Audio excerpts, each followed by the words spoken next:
I always thought family was supposed to have your back, no matter what. But last Christmas, I discovered a painful truth that shattered everything I believed. My family, the people I'd sacrificed for, planned a holiday without me, without even telling me. As I sat there holding the gifts I'd bought with care, I realised the cold truth. I wasn't wanted. My love, my sacrifices, they were all invisible. This is the story of how I found out that sometimes the people who are supposed to love you the most can leave you feeling more alone than ever. Emma sat in her small living room, staring at the quiet town outside her window. At 36, she had lived in this place all her life. Despite the peaceful surroundings, there was always a sense of duty that weighed on her shoulders, a duty that seemed to follow her wherever she went.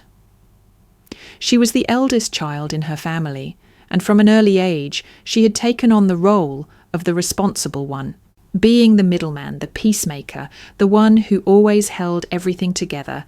This was Emma's identity. Her parents, Mr. and Mrs. Johnson, were both hard-working but busy. Her father, a dedicated accountant, spent long hours balancing numbers, always buried in paperwork and spreadsheets. Her mother, a school teacher, was equally consumed by her job. While Emma's parents were loving, they were often too occupied with their careers to pay attention to the small things that made family life meaningful. They never demanded too much of Emma directly, but somehow she ended up taking on everything anyway. Daniel, Emma's older brother, had always been the free spirit. While he had big ideas, he lacked the follow-through to make them a reality. He'd start new ventures, an app here, a business there, but every single one seemed to fall apart before it even got off the ground. When that happened, Emma would be there, ready to help. He was never shy about asking for loans, always promising to pay her back when things worked out. And every time Emma believed him. After all, he was family. She loved him, even if he never seemed to pull his weight, but over the years Emma had noticed a pattern. Daniel would never change. He'd always need her, and she'd always help. Lila, Emma's younger sister, was different.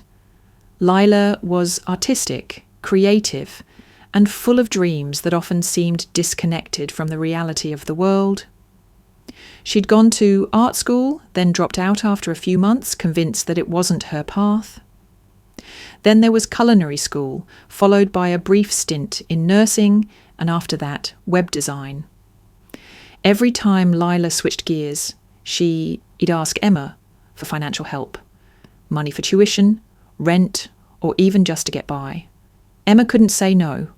Lila had that way of making her feel needed, making her feel like she was the only one who truly understood her. Emma didn't mind. She had always been the responsible one, the one who held everything together. While her parents worked, Emma managed the household. She made sure Daniel had his bills paid, that Lila's latest endeavour didn't end in complete failure. And with every act of kindness, Emma believed she was contributing to the family's happiness. After all, isn't that what family is supposed to do? Help each other, support one another. At least that's what Emma told herself. But the truth was, as time went on, she started to feel like she was carrying more than just her own burdens. She was shouldering the weight of her parents' expectations, her siblings' failures, and all the financial obligations that came with it. She became the family ATM, the go-to person for any financial crisis, and the one who everyone turned to when things went wrong. She often thought back to the moments when her parents would tell her, "We're so proud of you, Emma. You're always the one who makes things work." But were they proud of her? Or were they simply relieved that they had someone to handle all the hard stuff? Emma had never asked herself that question because she believed wholeheartedly that family always had her back. But as she sat there in her quiet home, she couldn't shake the nagging feeling that something wasn't right. She had always done what was expected of her, but was anyone else in her family doing the same for her? Or was she just a tool they used when they needed something? For now, Emma pushed these thoughts aside. She didn't have time for doubt. There was still so much to do, so many things to take care of. After all, she was the responsible one, and that's what family needed from her. She was happy to provide. Emma spent most of her adult life supporting her family. From the moment she finished college, she dedicated herself entirely to making sure everyone else was taken care of. Daniel, her brother, had a knack for starting businesses that never quite succeeded, but he was always optimistic, always asking for another loan. Emma didn't think twice. She helped him each time, telling herself that this would be the last time, but deep down she knew that his promises of repayment were always empty. His ventures failed, and Emma always bailed him out, time after time. Then there was Lila, her younger sister, who couldn't seem to find a path that worked for her. After dropping out of art school, she'd moved to a culinary program, only to drop that as well. The cycle continued. Every time Lila moved on to something new, there was a new request from her sister. Money for rent, tuition, or just to survive. Emma helped without hesitation, even though she had her own expenses. It was easier to sacrifice her own wants than to say no to Lila's heartfelt pleas. Family came first, right? For years, Emma didn't mind the sacrifices. She took pride in the role she had created for herself. The reliable one, the one people could turn to in times of need. She didn't even realize how much of her own life was slipping away.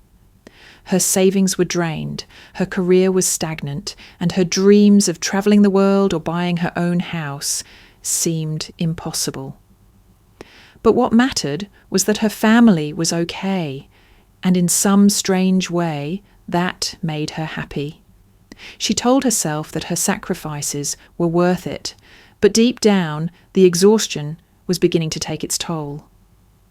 It wasn't until Emma sat down one night, looking at her bank statements, that the reality hit her. She had given more than $30,000 in loans and gifts to Daniel and Lila over the years, and none of it had been paid back. No one had ever asked her if she was okay or if she needed help. The thought made her feel sick.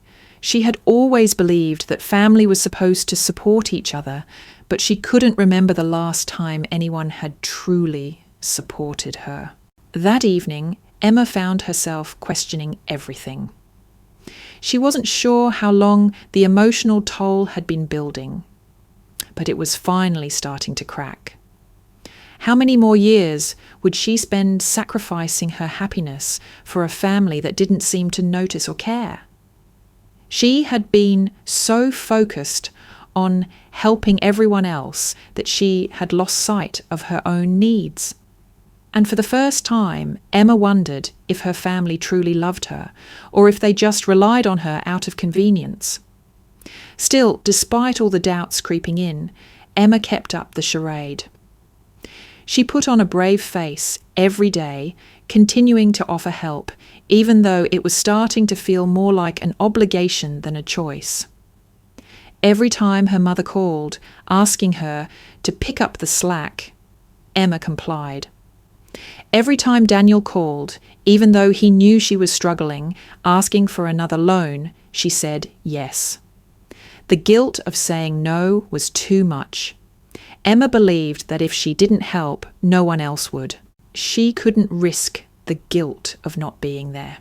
The family gatherings never showed the strain. At dinner, they still sat around the table, exchanging stories and laughter. The warm meals, the clinking of glasses, and the holiday traditions made it look like everything was perfect. But beneath the surface, Emma was beginning to see the cracks. She noticed how quickly Daniel would change the subject whenever money came up, how Lila would avoid eye contact when it was time to help with chores.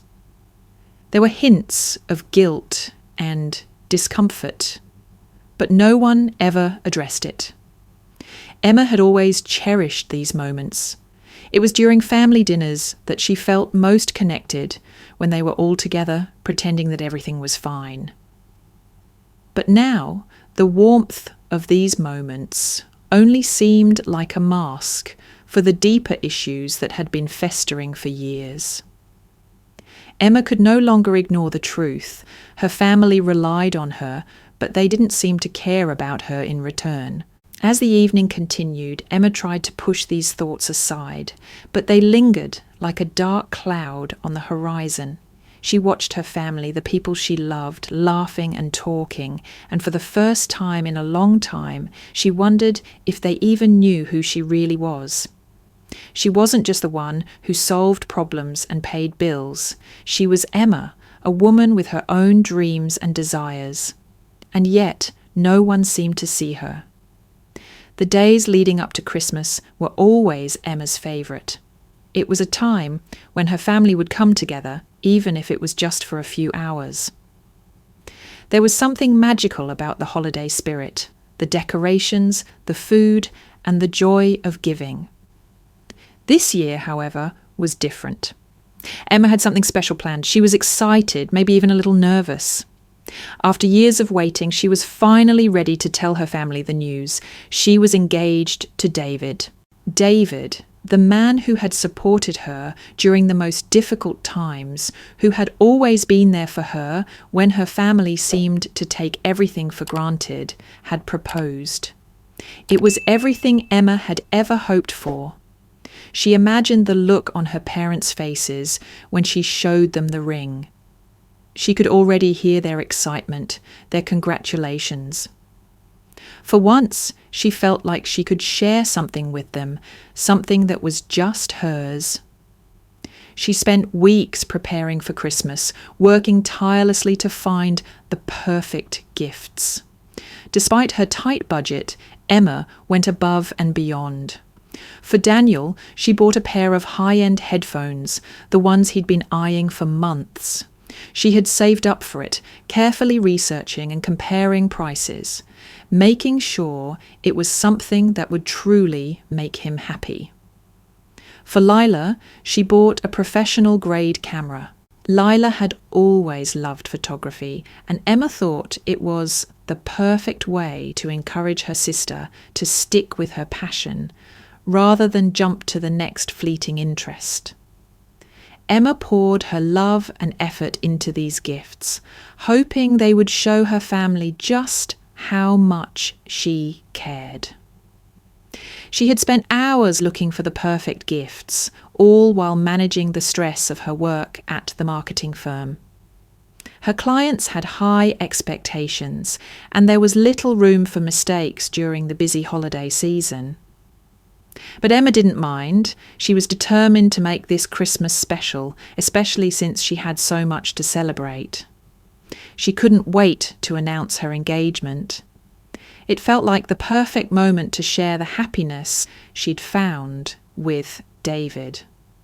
As Christmas Eve approached, however, Emma began to notice strange behaviour from her family. It started with her mother's insistence that Emma didn't need to arrive early to help with the Christmas preparations. "Don't worry about it, honey," her mother had said almost too quickly. "Your father and I have it under control. Just come on Christmas Eve morning, like everyone else." Emma was surprised. For years she had arrived the day before Christmas Eve to help with cooking, decorating, and organising. Her mother had always insisted she needed the extra help. But this time Emma sensed something was off. Despite her mother's reassurances, Emma decided to call Daniel to make sure everyone was still planning together at the usual time. "Hey, when are you heading to Mum and Dad's?" Emma asked, trying to sound casual. Daniel hesitated. "Oh, probably Christmas Eve. Want a ride? I've got some last-minute shopping to do." He quickly changed the subject, and Emma couldn't shake the feeling that something was wrong. Why was he being so evasive? Normally, he would have been thrilled to catch up, to make plans for their Christmas dinner. She called Lila next, but received the same vague response. Lila told her she might be carpooling with a friend, but she couldn't quite confirm when she would be arriving. When Emma pointed out that Lila lived on the opposite side of town, Lila quickly changed the topic. The more Emma tried to pin down the details of their plans, the more elusive her family became. By now, Emma's unease was growing. Something didn't feel right. She pushed it aside, telling herself that maybe she was just overthinking it. After all, Christmas was a stressful time for everyone. Perhaps her family simply didn't want to burden her with the usual pre-holiday chaos. But as she walked into her parents' house a few days before Christmas, she could sense something else entirely. The garage door was closed in a way that seemed hurried, and when Emma stepped inside, her father quickly greeted her, ushering her away from the space. But it wasn't his usual cheerful greeting. His smile felt too forced, and Emma couldn't help but notice the large suitcases piled up in the corner of the garage. It was odd. Her parents never travelled at Christmas, always staying home to enjoy the holiday together. Emma tried to ignore the nagging feeling in her gut, but the sight of those suitcases remained lodged in her mind. That evening, Emma's suspicions grew. She had planned to spend some time with her parents, just catching up over coffee, but every conversation felt off. Her mother was unusually quiet, and her father was quick to change the subject whenever Emma asked about the holiday plans. Emma began to wonder if she was just imagining things. After all, she had been under a lot of stress with work and planning her announcement. But deep down, she couldn't shake the feeling that something was being hidden from her. Later that night, while she was at home with David, Emma shared her concerns. "Something's going on," she confessed, her voice barely above a whisper. "My family's acting so strange. It's like they're hiding something." David listened patiently, but Emma wasn't sure if he understood the depth of her anxiety. She tried to convince herself that it was just holiday stress. But the more she thought about it, the more the pieces didn't add up. It was a chilly evening when Emma decided to stop by her parents' house. The unease she had been feeling for days was too much to ignore. Her curiosity was gnawing at her, and she needed answers. Her mind kept returning to the strange way her family had been acting, how they had avoided details about Christmas plans, and the odd behaviour she had noticed from each of them.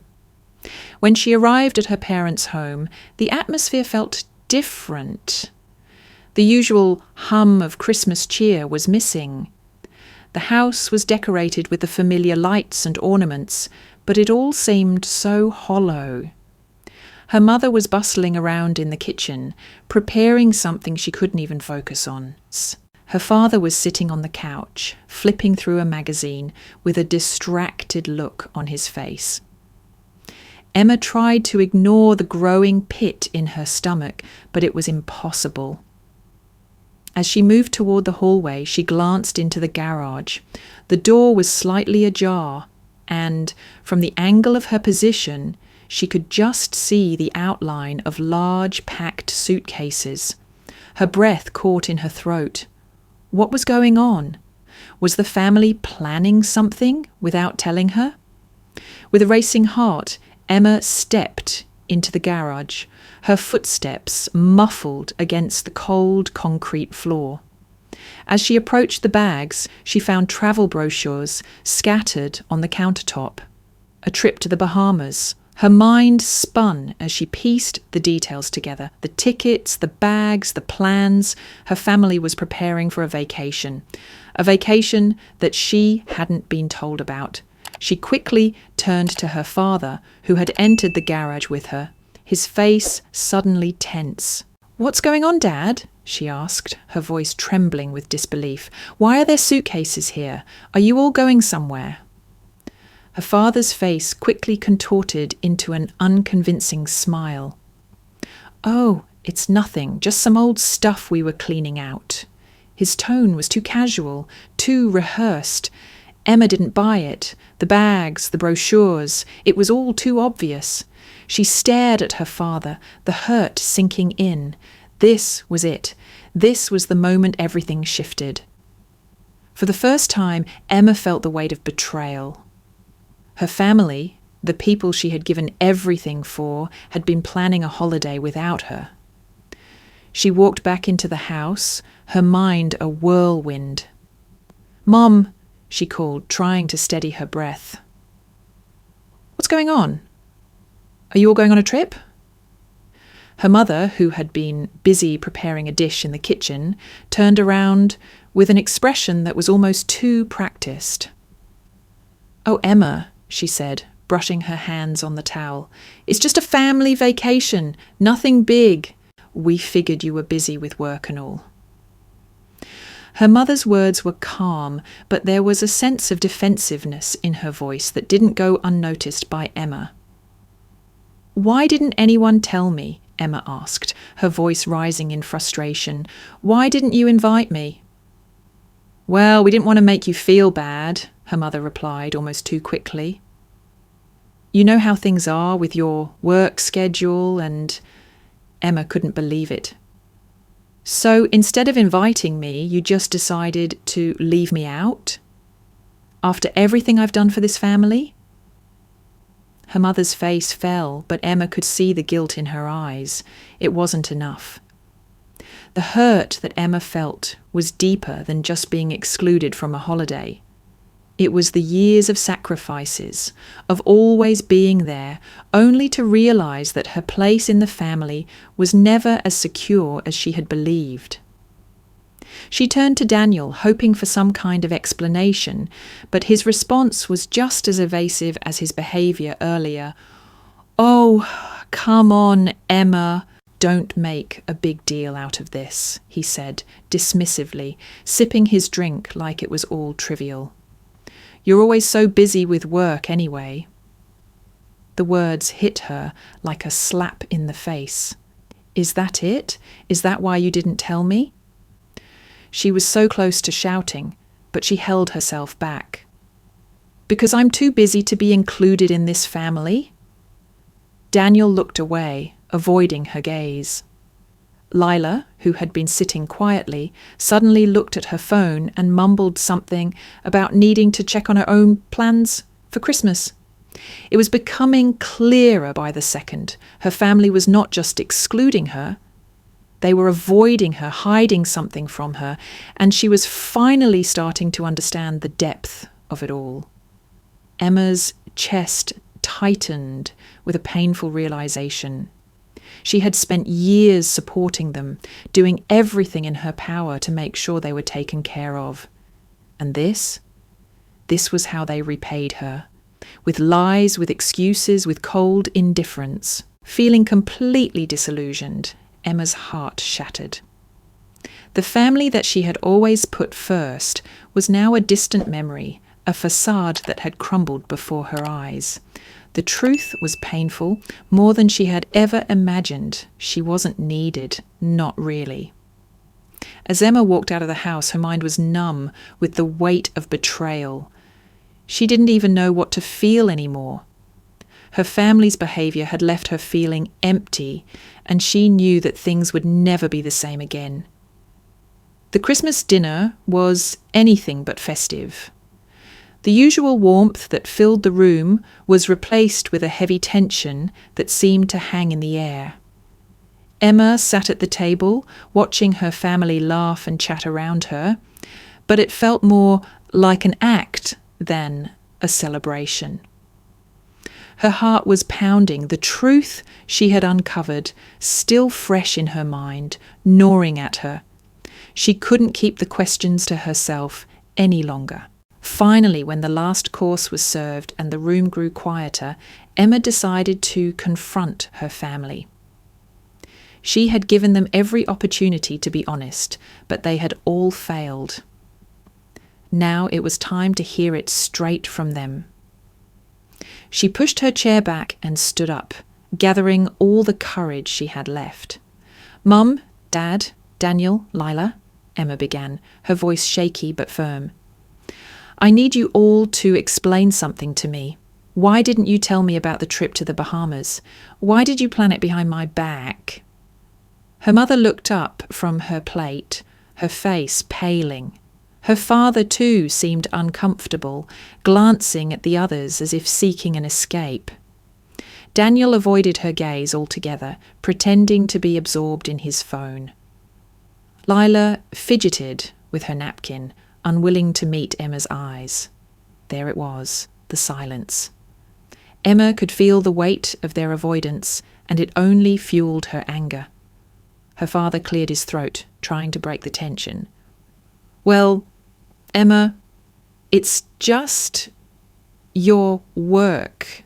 You're always so busy. We didn't want to make you feel guilty or pressured into taking time off. You wouldn't have been able to join us anyway, so..."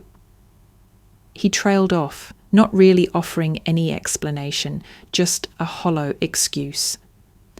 Emma's jaw tightened, her heart pounding with frustration.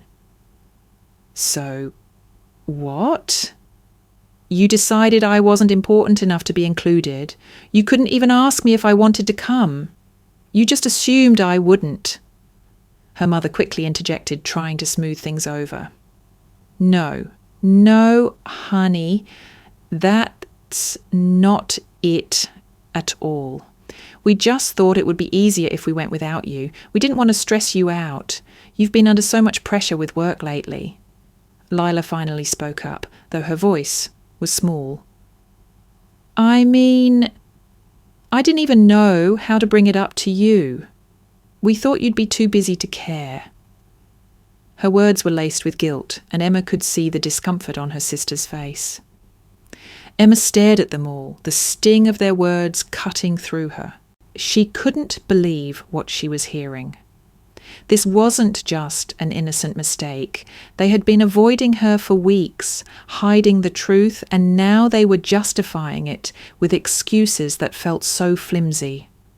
Her whole life, she had been the one to make sacrifices for them, to keep everything together, and now this. It felt like a cruel joke. "Are you serious?" Emma said, her voice rising. "You've all been using me for years, asking for money, asking for favours, and now this. You didn't even have the decency to tell me what was going on. I've been there for all of you, and this is how I'm treated?" Her father shifted uncomfortably in his seat, clearly not used to being challenged in this way. "Emma, calm down. It wasn't like that. We didn't mean to hurt you." "Then what did you mean?" Emma snapped, her hands shaking with anger. "You've been using me for years, and now you leave me out of something important like this. I've spent so much time and money making sure you were all okay, and you can't even invite me to a family vacation." The room fell silent again. No one knew how to respond. Emma's words hung in the air, each one carrying the weight of years of unspoken resentment. She had given everything to them, her time, her money, her energy, and yet they had never once considered what she needed, what she wanted. It was always about what they could take from her. Her mother's voice was barely a whisper. "We didn't want to make you feel bad, Emma. We thought maybe this would be better for you." Emma's chest tightened, the betrayal coursing through her veins. She had always been the dependable one, the one everyone relied on, and now she realised that was all she had ever been to them, a resource. She had never been seen for who she truly was, for the person behind all the sacrifices. It wasn't love they were offering her, it was obligation. The tears she had been holding back finally began to surface. She stood there, staring at her family, feeling like a stranger in her own home. The people she had loved, the people she had given everything to, had never really cared about her needs. It was a hard truth to swallow, but it was the truth nonetheless. As she turned to leave the table, she couldn't look back. She knew in that moment that things could never go back to the way they were. The world she had built around her family, the illusion of love and togetherness, had shattered. And as painful as it was, Emma knew it was time to let go. The silence in the room felt suffocating. Emma stood at the doorway, her body trembling with a mixture of anger and betrayal, as her family tried to defend the indefensible. They were still talking, still justifying their actions. But the truth was glaringly clear to her now. They had lied. They had planned this holiday without her. And they had never even considered how she would feel. Her father spoke first, his voice low and defensive. "Emma, we didn't think you'd be able to get the time off with work. You know how demanding it is for you." His words hung in the air like an excuse. A feeble attempt to smooth over the ugly truth. Emma could feel her heart pounding in her chest. The anger was so intense it was almost physical. "Don't you dare say that to me. You didn't think I could get time off? Really? Or did you just not want me there at all?" She shot back, her voice shaking with the weight of her hurt. Her mother, who had been quiet until now, finally spoke. "Emma, please understand. It wasn't meant to hurt you. We just thought it would be better this way. We didn't want to put you in a position where you'd feel like you had to choose between work and family." Her mother's voice was soft, but it was also filled with guilt, as if trying to make Emma feel guilty for feeling left out. "You've always been so busy with your career, and we didn't want to pressure you." Emma shook her head in disbelief. "Pressure? Is that what you think this is about?" The room seemed to close in on her. "I'm not asking for a vacation. I'm asking for honesty. I'm asking for you to consider my feelings. For once, can I be a priority too?" Her brother Daniel, who had been silent for most of the conversation, finally spoke up. "Emma, stop making such a big deal out of this. It's just a trip. We didn't think you'd want to go anyway. We all know how much work you have." His words were dismissive, his tone as if he was annoyed by the entire conversation. "You're always so focused on work. This wasn't about leaving you out on purpose." Emma's stomach turned. "So you thought I wouldn't want to go, and that made it okay to leave me out? You didn't even ask. You just decided for me, just like you always do. I've been here supporting all of you for years. And this is how you repay me?" Her mother tried to intervene, her face pleading. "That's not how we meant it, Emma. We thought it would be easier this way. You wouldn't have to take time off, and it wouldn't be an issue." But Emma could see the truth in her eyes now. A truth that cut deeper than anything her mother could say to smooth it over. "It's not about the trip," Emma said, her voice low but filled with conviction. "It's about how you've always treated me.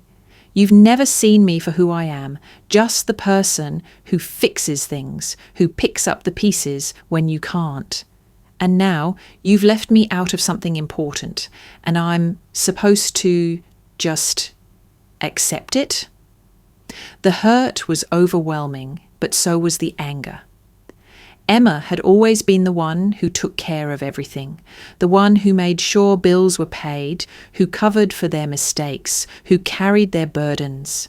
And yet, here she was, standing in front of them, feeling like an outsider in her own family.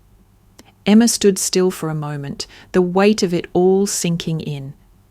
She had spent so many years trying to hold everything together for them, but it was clear now that she had been the only one doing the heavy lifting. She had been carrying them emotionally and financially for far too long. A surge of determination rose within her.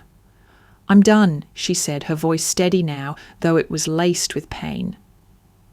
"I can't do this anymore. I won't keep supporting you financially. I won't be your safety net any longer." Her words felt like a release, like a heavy burden had been lifted from her shoulders. But they also felt like a line had been drawn in the sand, one that couldn't be undone. This was the moment of change, the moment when Emma was finally going to put herself first. The room was quiet for a long moment. No one said a word. Emma could feel the tension in the air, the shock of her declaration sinking in. Her family didn't know how to react. For years, they had relied on her without question. And now she was telling them no. "I won't do it anymore," she repeated, her voice firmer this time. "I'm done being the bank, the fixer. I'm not going to keep bailing you out, not this time. If you want things to change, you need to change too." Her father's expression hardened, but he didn't speak. Daniel, who had always expected Emma to fix everything for him, looked momentarily stunned. Lila, who was always the dreamer, sat quietly, unsure of how to process the shift. Emma turned and walked toward the door. She didn't need their approval anymore. She was done waiting for them to see her. Done being the one who was always there when no one else cared. She was finally taking control of her own life. As she stepped outside, the cold air hit her face, but she didn't feel cold. For the first time in years, she felt free. Emma's decision to stop supporting her family felt like a weight had been lifted off her shoulders, but it was also accompanied by an overwhelming sense of anxiety. For years, she had been the pillar of stability for her parents and siblings. They relied on her, not just emotionally, but financially. And now, for the first time, she had drawn a firm line in the sand. She wouldn't be the one they could always turn to for help. She wouldn't be their safety net anymore. The days that followed her decision were filled with a strange mix of relief and unease. Emma no longer felt the constant drain of being the family's financial lifeline. But she couldn't shake the feeling that something was changing, and not just in her life, but in her relationships with the people she loved most. The quiet in her home was different now. There was no more sense of obligation pressing down on her every time the phone rang or a message came through. But it didn't take long for Emma to realise that her family wasn't going to take her decision quietly. The first message came from Daniel, as expected. His text was blunt. "Hey sis, I need your help again. I'm short on rent this month. Can you send me some money?" Emma stared at the message, her hands shaking as she held her phone. She had already made it clear to him that she wasn't going to help anymore. It didn't matter how desperate he sounded or how often he had promised to pay her back. This time, she had to be strong. She had to stand firm in her decision. She quickly typed a response, her fingers moving slowly but with purpose. "Sorry, Daniel, I can't help you this time. You need to figure this out on your own." Her heart pounded in her chest as she pressed send. She expected him to be angry, maybe even frustrated, but the immediate response shocked her. "What's wrong with you?" he wrote. Why are you being like this? This is how family works. You're supposed to help us when we need it. You're acting cold and selfish." Emma stared at the message, her emotions a whirlwind of frustration and sadness. This wasn't the first time Daniel had asked for money, and it wasn't the first time he had been ungrateful. But it still hurt. He couldn't see the bigger picture. He didn't understand that she had been giving everything for years without ever getting anything in return. He had taken her generosity for granted, just like the rest of the family had. The next day, Lila's message came through. It was almost identical to Daniel's, but with a touch more emotion. "Emma, I'm really struggling. I've got a few bills overdue and I don't know what to do. Please, I need your help. Just this once." Emma could feel the guilt creeping in. She had always been the one to support Lila's dreams, to encourage her when she failed, to help her get back on her feet. But this time was different. This time Emma had to be strong. She took a deep breath before typing a reply. "Lila, I know you're struggling, but I can't keep bailing you out. You need to find a way to handle this yourself." The message went unanswered for hours. Emma tried not to let the silence get to her, but it felt like a heavy weight. The guilt was suffocating. She knew she was doing the right thing, but it was hard to accept the fallout. That evening, Emma received a phone call from her mother. The tone of her voice was both pleading and frustrated. "Emma, what's going on? Why won't you help anymore? Daniel and Lila are in such a tough spot and you're just shutting them out. You're being so selfish." Her mother's words stung more than she expected. She had always been the one to try to make everyone happy, to keep the peace. But now she was being accused of being selfish for doing something that was long overdue.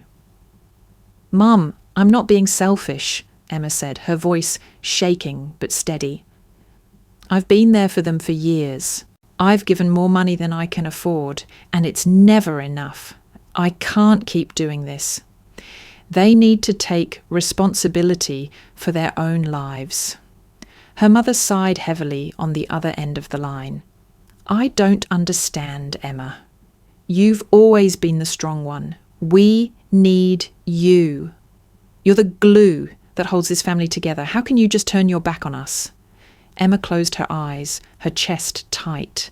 "I'm not turning my back on you, Mum. I'm just setting boundaries. I can't keep being the one who fixes everything. I'm tired, and I'm not going to keep enabling them." There was a long silence before her mother responded. "I don't know what to say." "Then don't say anything," Emma replied softly. "I need time to figure things out. And I need you to respect my decision." The call ended shortly after, leaving Emma feeling exhausted and drained. The guilt weighed heavily on her, but she knew she couldn't go back. She had made her decision, and now she had to live with the consequences. Over the next few days, the messages kept coming. Daniel asked for money for rent again. Lila asked for help with her student loans. Each time, Emma stood firm in her decision, even as the guilt continued to eat away at her. She had to trust that this was the right thing to do. She had to trust that by cutting these financial ties, she would finally be free. But the price was high. Emma felt like she was losing her family, one message at a time. The people she had sacrificed so much for were now angry with her, accusing her of being cold and uncaring. It hurt, but she knew it was the only way to truly take control of her own life. The days following Emma's decision were filled with a constant ache. Each message, each call, each plea for help from her family seemed to tug at her heartstrings. Despite her firm stance, the guilt never stopped gnawing at her. She had spent so many years helping them, supporting them in every way possible, and now she was the one refusing to help. Every time her phone rang, every message that popped up, Emma felt a stab of remorse. What if they couldn't make it without her? What if her decision to stop helping caused a rift in the family that could never be repaired? The guilt was overwhelming. She wondered if she was being too harsh, too cold. After all, they were her family. Didn't family always come first? It felt wrong to turn her back on them, especially when they were in need.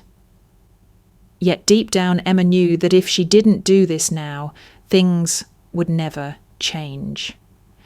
She had been enabling their dependence for far too long, and in the process, she had lost herself.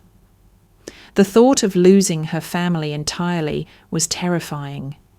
Emma had always been the one they turned to, the reliable one, the one who fixed their problems. What if they stopped talking to her altogether? What if this was the end of their relationship? She feared that without her financial support, they would distance themselves from her, and the bond she had fought so hard to maintain would break irreparably. The thought of being abandoned by the people she loved most was almost unbearable. Her mind was a storm of conflicting emotions.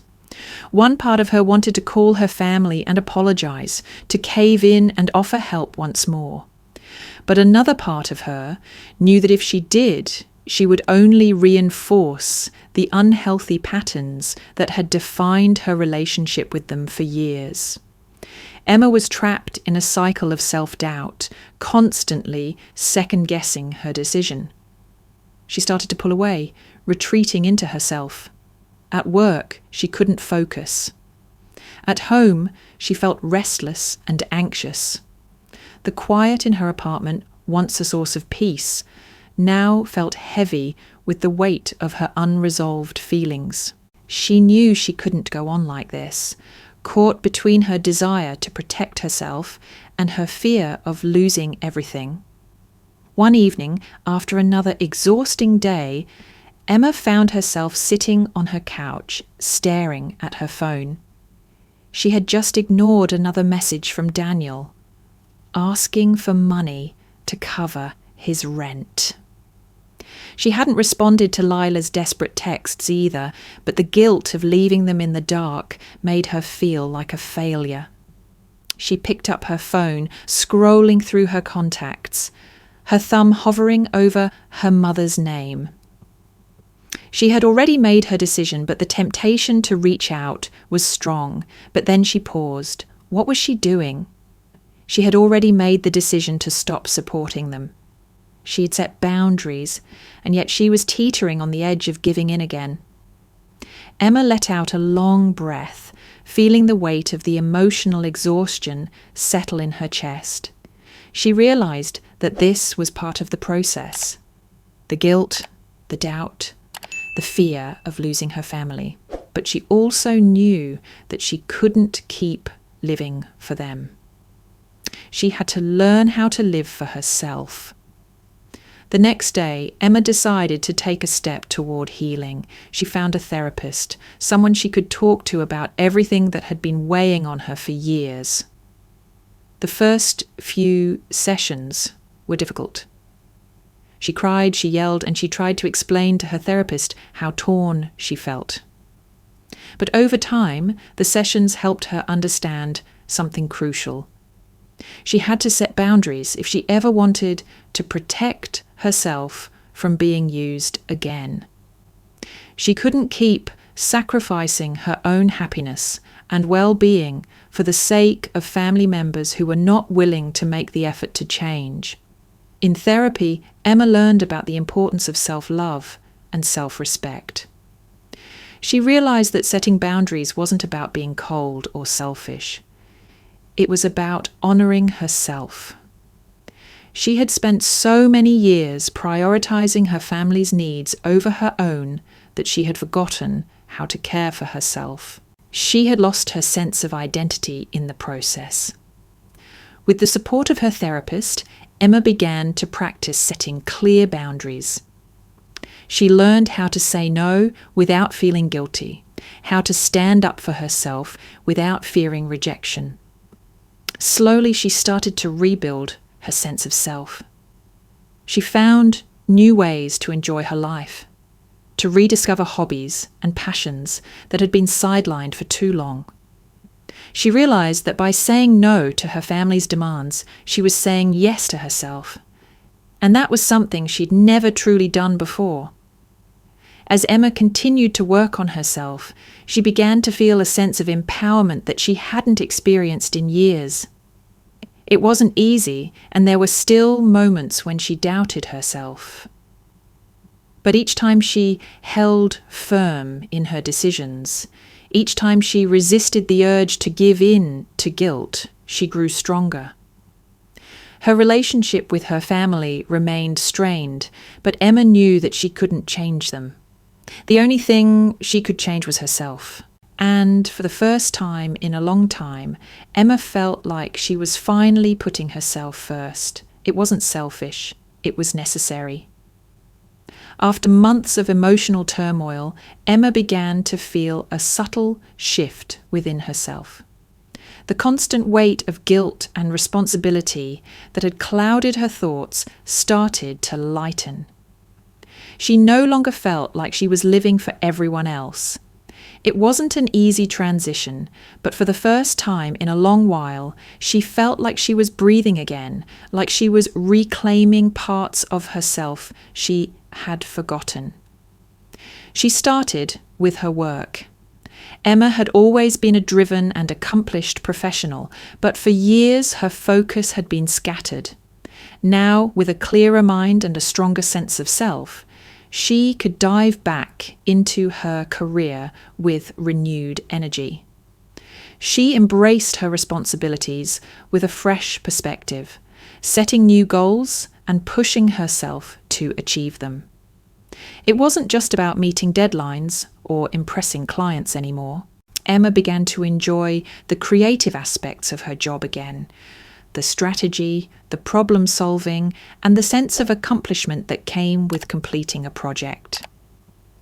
Her passion for her work was reignited, and it felt like a part of her that had been dormant for years was finally awake. At home, things were different too. Emma's relationship with David had grown closer than ever. She realized that for so long she had been giving everything to her family that she hadn't really invested time in herself or her relationship. Now, with the space she had created by setting boundaries with her family, she found that she could focus on her future with David. They began to talk about their plans for the future in ways they hadn't before, where they wanted to live, what their ideal life together looked like. Emma realized how important David was in her life. He had supported her when no one else did, never once asking her to sacrifice her well-being for others. Their bond deepened as they shared their dreams and aspirations.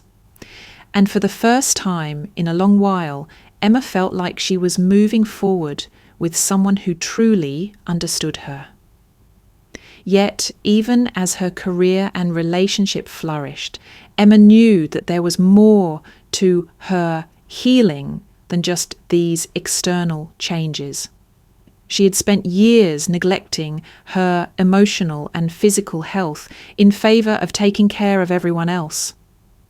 It was time to give back to herself, to invest in her well-being in ways that she had never allowed herself before. Emma signed up for yoga classes at a local studio. She had always been curious about it, but had never made the time. Now, she needed to find something to help her reconnect with her body, to find peace amidst the chaos she had lived in for so long. Her first few classes were challenging. Her body was stiff, and her mind was full of noise. But slowly, as the weeks passed, she began to feel the benefits.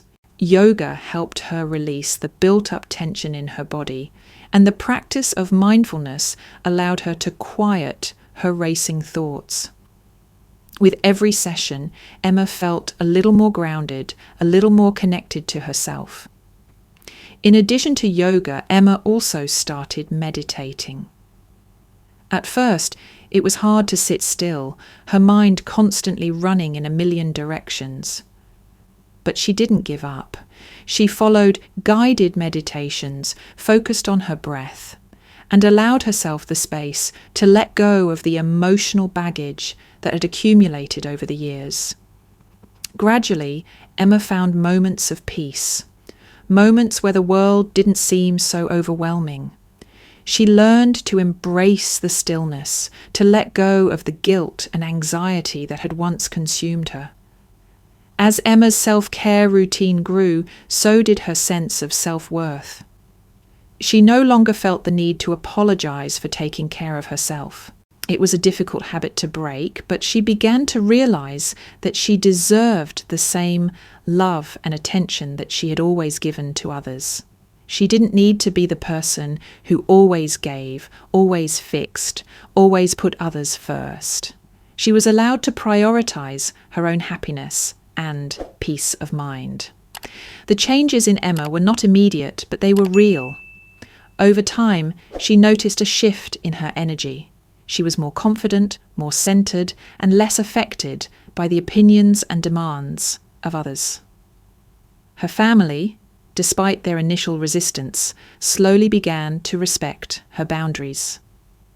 It wasn't easy and it wasn't perfect, but Emma had learned how to communicate her needs without feeling guilty.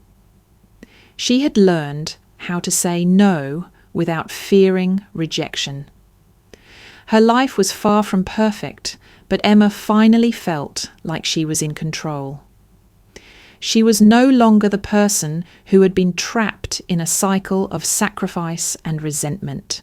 She was finally the person who could live for herself, who could chase her own dreams and desires. She was learning to love herself, something she had never truly done before. And for the first time, Emma felt like she was truly beginning to understand who she was, independent, strong, and worthy of love and happiness. Despite Emma's newfound peace and clarity, her family didn't let go as easily. After weeks of silence, the first email came. It was from her mother.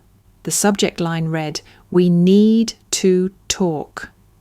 Emma hesitated before opening it. She knew it was coming, but seeing it written out made the situation feel real more than ever.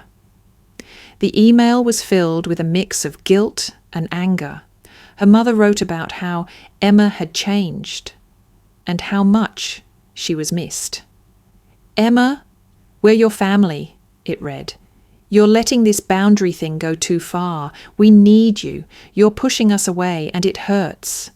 We've always been there for you. Please come back to us. We need you more than ever." Emma closed her eyes, feeling a pang of guilt. But then she remembered all the years she had spent giving, always putting her family's needs before her own. Her mother's words, though heartfelt, were just another form of manipulation.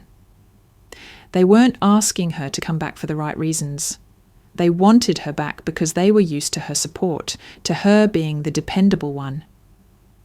It hurt to read, but Emma didn't let the guilt overwhelm her. Instead, she took a deep breath and replied with a simple message. "I'm not coming back. I've made my decision. I'm learning to live for myself, and I need you to respect that." But the emails didn't stop. Her father followed up with a phone call a few days later. His tone was more direct, less emotional than her mother's. "Emma, we understand you're upset," he said, "but you're being selfish. You've always been the one who helped us when we needed it. Now you're abandoning your family. We need you. Don't you care about us?" Emma felt the old pull, the guilt that came with the words, "We need you," but she refused to give in. She had heard it so many times before. For years, it was the same. "We need you. You're the only one who can help us. You're the only one who..." understands. But the truth was, she had given enough. She had given everything she had, and now she was learning to take back what was hers. "I do care about you, Dad," she said, her voice calm but firm. "But I can't keep doing this. I can't keep sacrificing my life for you. I've spent my entire adult life trying to fix things for everyone else. It's time I start fixing things for myself." Her father didn't respond right away, and for a moment, Emma thought he might understand. But then he asked, "What about your responsibilities? What about your role as the family's rock? You can't just abandon us." "I'm not abandoning you," Emma replied, her voice growing stronger. "I'm just finally setting boundaries. I've been the rock for too long, and I've lost myself in the process. I can't go back to that." The conversation ended on a tense note, and Emma couldn't shake the sadness that lingered. She knew her father wasn't happy, but she also knew she had to stand firm. For years, she had been the one to solve everyone's problems, to fix their mistakes. But now, for the first time, she was putting her own needs first.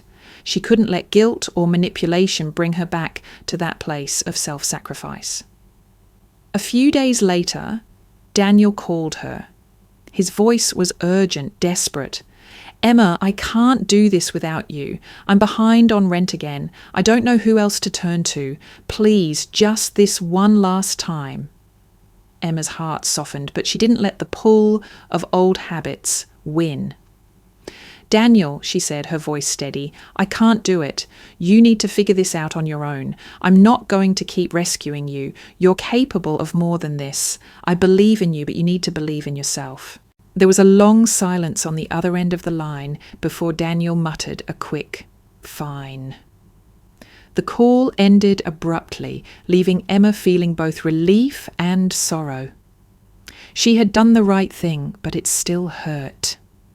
As the days passed, Emma's family continued to reach out. Lila sent texts asking if Emma had changed her mind, reminding her of the countless times she had helped. Her mother called a few more times, pleading for Emma to come back to the family, to return to her old role. But each time Emma held firm. Despite the emotional toll, Emma began to feel a growing sense of strength. She was no longer the person who would bend to the demands of others. She was no longer the one who always had to fix everything. For the first time, Emma was living for herself. And though it was painful to see her family react with anger and guilt, she knew that she was making the right choice. She had set a boundary, and although it was difficult, Emma was learning to honour it. She had spent too many years letting her family's needs define her life. Now she was finally reclaiming herself, and she wouldn't let anyone make her feel guilty for doing so. The road ahead wouldn't be easy, but Emma knew she was on the right path. She was no longer a caretaker, a fixer, or a provider. She was Emma, just Emma, and that was enough. After months of tension, guilt, and silence, Emma received a message from her mother. It was a simple text, just 2 sentences. "We need to talk. Can we meet for dinner? It's been too long." For a moment, Emma hesitated. The thought of seeing her family again, after everything that had happened, made her stomach tighten. She had set boundaries, and for the first time in years, she felt like she was in control of her life. The idea of going back into that familiar dynamic felt like stepping into the unknown. Would they respect her boundaries? Would they try to pull her back into the same old patterns? But after some contemplation, Emma realised that meeting them could be a necessary step for closure. She wasn't the same person she had been when she walked away months ago. She had found strength in herself, and she had learned to protect her peace. This dinner, whatever the outcome, would be a test of how far she had come, and whether her family could truly respect her new boundaries. Emma agreed to meet them. It wasn't a decision she made lightly, but she felt ready. She knew the stakes were high, and part of her was afraid of the emotional turmoil it might stir.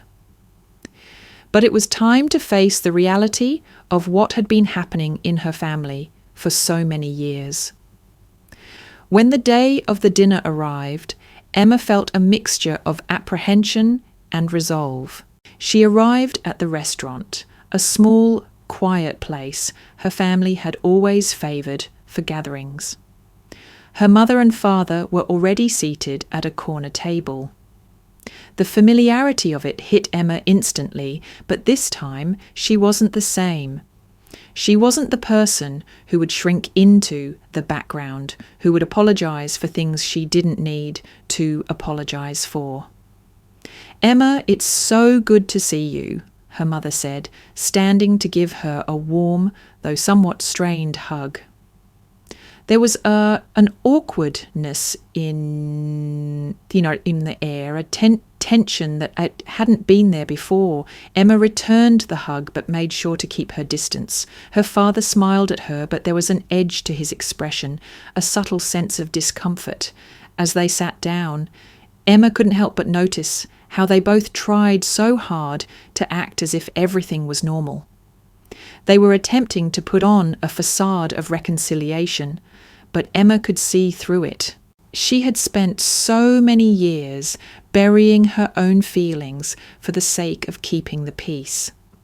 But now she was seeing things with clarity. The truth was undeniable. They were sorry for their actions, but they still hadn't fully grasped the depth of what had happened.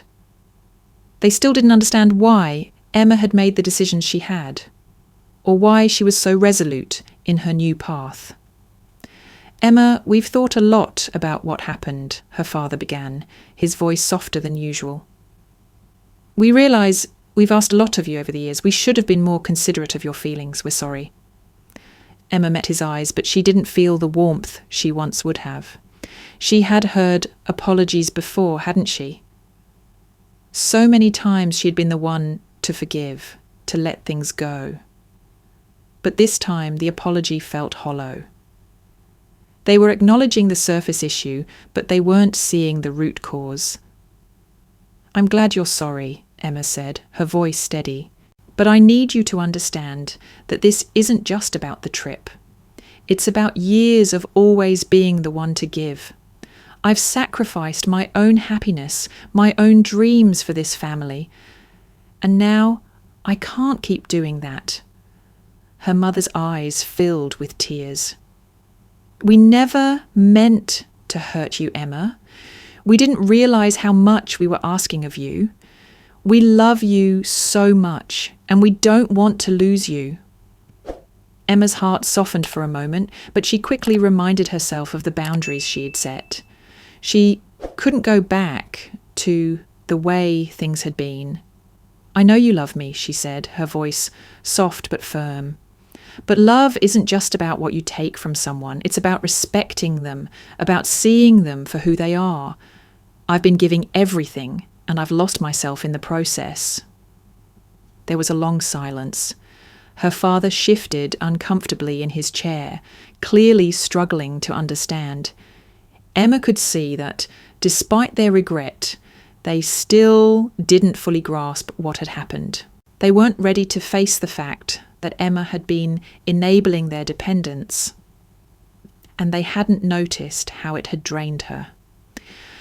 "You've always been so strong, Emma," her mother said, wiping her eyes. "We just don't know how to let go of needing you." Emma let out a breath, her frustration mounting. "I don't need to be needed anymore. I need to be seen for who I am, not just for what I can give." As the dinner continued, the conversation meandered, but Emma felt a sense of detachment. They were trying, but they were still the same. Their understanding was surface level. They didn't understand that Emma needed to stop being the family's fixer, the one who always made everything okay. And for Emma, that was the most painful part of this meeting. They still didn't fully get it. When the dinner ended, Emma felt no sense of closure, only a weary recognition that things would never be the same. Her family loved her, but they still had not changed, and Emma was starting to accept that she couldn't wait for them to change. She had to keep moving forward on her own path, even if it meant leaving them behind in some ways. As she walked out of the restaurant, Emma took a deep breath. This wasn't the perfect resolution she had hoped for, but it was enough. She was finally ready to live for herself, and that was the only thing that mattered now. The days following the dinner were filled with a quiet tension that Emma couldn't shake. Despite her best efforts to remain firm, she felt a gnawing sense of uncertainty. The conversation with her family had been difficult, but it was the aftermath that felt heavier. They had apologised, but Emma knew deep down that nothing had truly changed. They'd acknowledged the surface level of their actions, the trip, the neglect, but not the deeper, more painful reality. They had never truly respected her boundaries. Emma realised with startling clarity that her family wasn't ready to change. They loved her, yes, but in their own way, a way that still revolved around their needs, their expectations, and their dependence on her. She had spent her entire adult life trying to fix things for them, sacrificing her own happiness and self-worth in the process.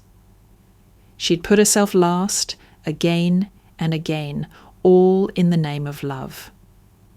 But now, as she stood at the crossroads of her life, she saw things for what they really were. She couldn't keep living in a relationship that was toxic. She couldn't continue to let them use her as their emotional and financial crutch. And most importantly, she couldn't keep pretending that things would eventually change if she just kept giving. It was the hardest decision she had ever had to make, but she knew it was the only way forward. Emma spent the next few days reflecting on everything. The years of sacrifice, the moments of joy she had missed, the pieces of herself she had given away in the name of family. She thought about David and the life they were building together. He had been a constant source of support, understanding, and love. For the first time, Emma realised that it wasn't just about cutting ties with her family. It was about choosing a life where she could finally prioritise herself without guilt. And so Emma made the final decision. She wouldn't go back. She wouldn't return to the role of the family's fixer, the one who always gave and never asked for anything in return. She was done. She wasn't going to spend another minute in a relationship that demanded everything from her and offered nothing in return. When she called her parents to explain her decision, her voice was steady, but her heart was heavy. "Mom, Dad," she began, "I've made my decision. I can't keep doing this. I can't keep being the one who always gives. I can't keep sacrificing myself for the family. I need to live my life for myself now." There was a long silence on the other end of the line. "Emma," her father finally said, his voice tinged with disbelief, "what are you saying? You're not coming back to us after everything we've been through?" "I can't," Emma replied softly. "I can't keep coming back to something that isn't healthy for me. I've tried to make things work, but I've lost myself in the process. I need to move forward, and that means leaving the past behind." Her mother's voice cracked as she responded, "Please don't do this, Emma. We're your family. We love you." "I love you too," Emma said, her voice firm, but there was no going back now. "But love isn't enough anymore. I need to be true to myself, and that means leaving behind the roles you've expected me to play."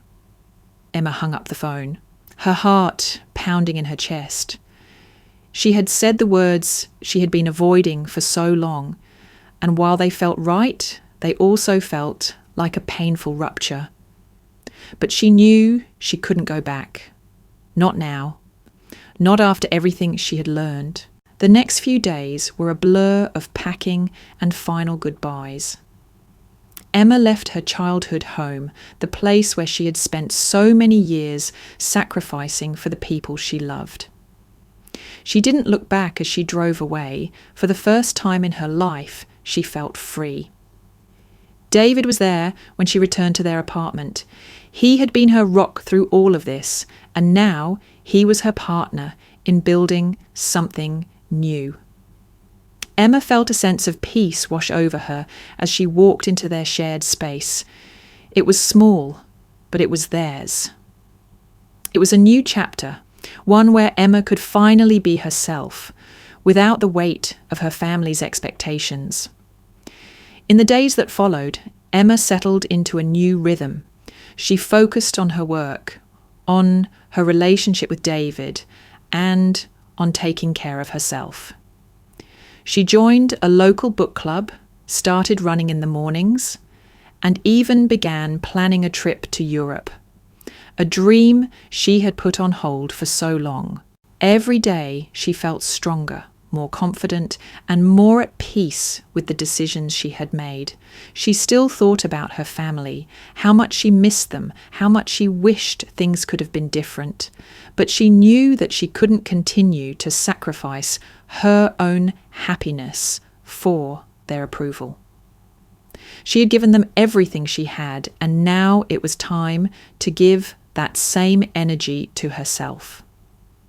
As Emma looked ahead, she realised that this was the life she had been waiting for, a life where she could make choices based on what was best for her, not on the expectations of others. A life where she was free to love, to grow, and to become the person she had always been meant to be. And though the road ahead wouldn't always be easy, Emma knew one thing for sure. She was finally living her truth. Months passed since Emma made the bold decision to walk away from the chaos of her family's expectations. She had been through the storm, an emotional hurricane that had torn through the fabric of her life. But now she could finally see the calm after the storm. Emma's life had taken a new turn, one that she had once only dreamed of. And now, standing next to David, her heart filled with a sense of peace she had never known. They had decided to keep their wedding small, just the way Emma had always imagined. No big extravagant event, no expectations from relatives who had once demanded so much from her. This wedding was about love, and it was only for the people who truly understood and cherished them. Their closest friends, those who had supported Emma through her journey, and a few family members who respected her boundaries were all that mattered. The ceremony was simple but beautiful. It took place in a small, intimate venue that David had found, a cosy little hall with vintage charm and soft lighting. The place was filled with an air of serenity that made Emma feel grounded, surrounded by people who genuinely cared about her and David. There were no pretenses, no hidden agendas, just pure joy in the air. Emma wore a modest, elegant dress, one that reflected her newfound sense of self. She looked in the mirror before walking down the aisle, and for the first time, she saw someone who had fought for herself, who had chosen her own happiness. She had come a long way from the woman who had been afraid to say no, the woman who had spent so much of her life putting everyone else's needs above her own. David stood at the altar, waiting for her.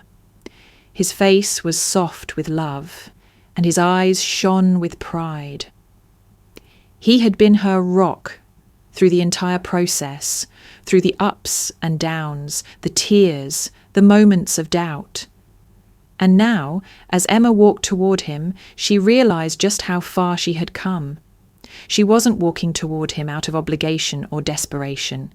She was walking toward him because she wanted to, because she had found someone who truly valued her, someone who never expected her to sacrifice herself for the sake of their relationship. The ceremony was quick but meaningful. Emma could feel her heart swelling with emotion as they exchanged vows. It wasn't a grand affair, but it was everything they both wanted. No drama, no expectations, just love. As they shared their first kiss as husband and wife, Emma felt a sense of freedom wash over her. She was free. Free from the weight of her family's demands. Free from the burden of always being the one to give and give without receiving anything in return. Free to live her life on her own terms.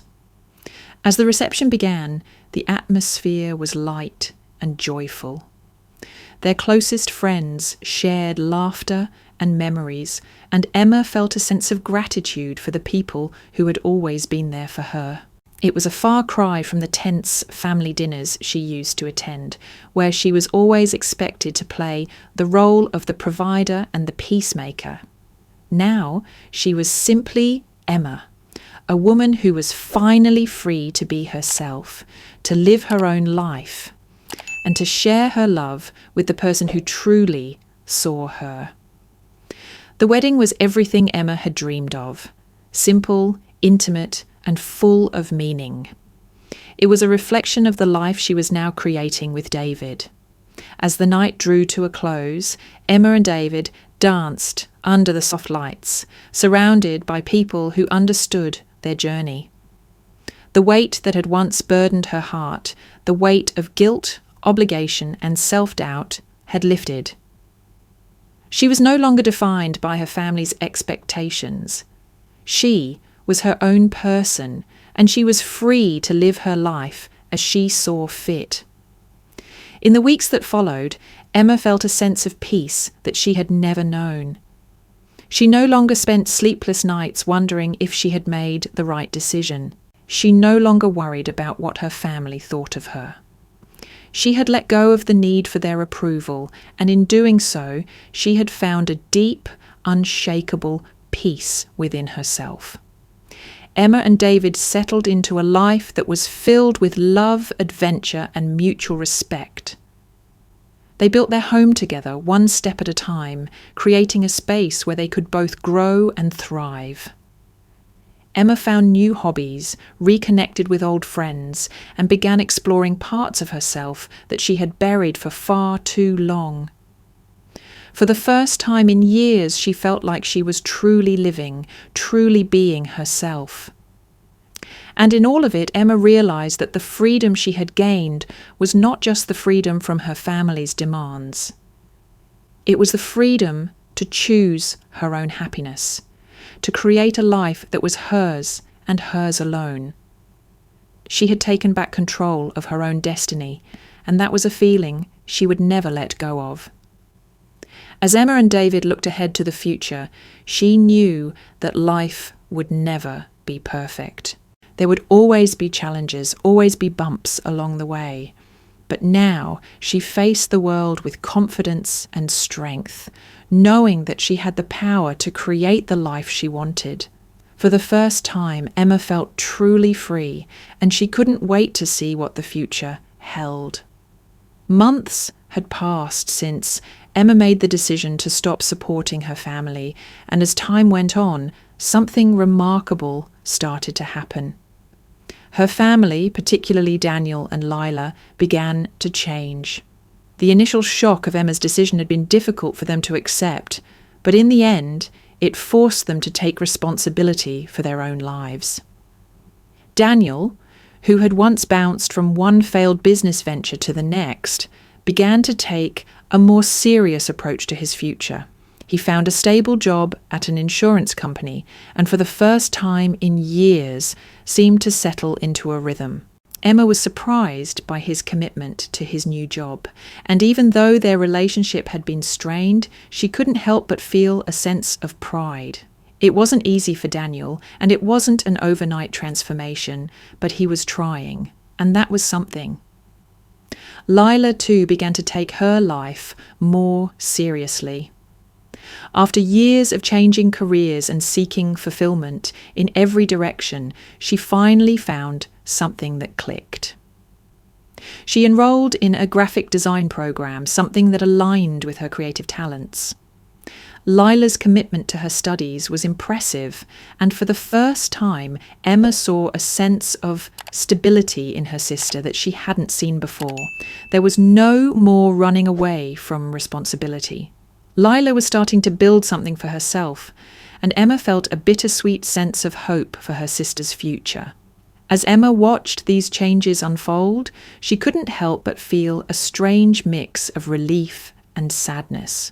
The family that had once relied on her so heavily was now standing on their own feet. Emma no longer had to be their bank, their therapist, or their fixer. They were finding their own way, and though it was difficult to admit, Emma knew it was for the best. She had spent so many years sacrificing for them, and now, as they stood independent, Emma felt a weight lift off her shoulders. She no longer had to play the role of the martyr. It wasn't just that she didn't want to help them anymore. She realized that they needed to help themselves. She had done her part. And while she would always love them, she understood now that she couldn't keep enabling their dependency. One afternoon, Emma received a message from Lila. It was short, but it carried a sense of sincerity that Emma hadn't seen before. "Hey Emma, I just wanted to say thank you. I know I've been difficult and I'm sorry for always asking for help. I'm doing better now. I'm figuring things out. I hope you know that I appreciate you, even if I didn't always show it." Emma read the message several times, feeling the lump form in her throat. She had never expected an apology, especially not from Lila, but there it was. It wasn't perfect. It wasn't a complete reconciliation. But it was a start, a sign that maybe things were finally changing for the better. A few days later, Emma also received a message from Daniel. "I'm not good at this stuff, but I want you to know I'm really trying. I'm doing okay with the new job. I'm starting to feel like I'm getting somewhere. Thanks for pushing me to do this. I guess I needed to hear it." Emma didn't respond immediately. She took a moment to process. She wasn't sure if her relationship with her family would ever be the same. But it didn't matter anymore. They were growing, they were evolving, and that's what mattered most. She had done what she needed to do for them to stand on their own 2 feet, and now it was time to focus on herself. As the weeks went by, Emma continued to build her new life with David. They settled into a routine, finding joy in the simple things: a quiet weekend at home, long walks in the park, and cozy dinners at their favourite restaurants. Emma had found something she never thought possible: peace, true, lasting peace. She no longer carried the weight of everyone's problems on her shoulders. And for the first time in years, she felt truly free. Her family, despite their efforts to reconnect, would never fully understand what she had done for them. Emma had come to terms with that. She didn't need their approval anymore. She didn't need them to see her sacrifices as something to be grateful for. She had chosen a different path, the path of self-love, of boundaries, and of peace. And as she sat on the couch next to David, watching the sunset paint the sky in soft shades of orange and pink, Emma realised that she had found something she had been searching for her whole life: freedom.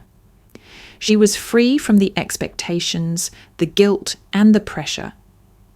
She was free to live her life on her own terms, and it felt incredible. Her relationship with her family might never be perfect. There would always be moments of tension, of misunderstandings. But Emma had learned something important. She couldn't change them. She could only change herself. And in doing so, she had created a life that was full of possibility, full of love, and full of the kind of peace she had always longed for.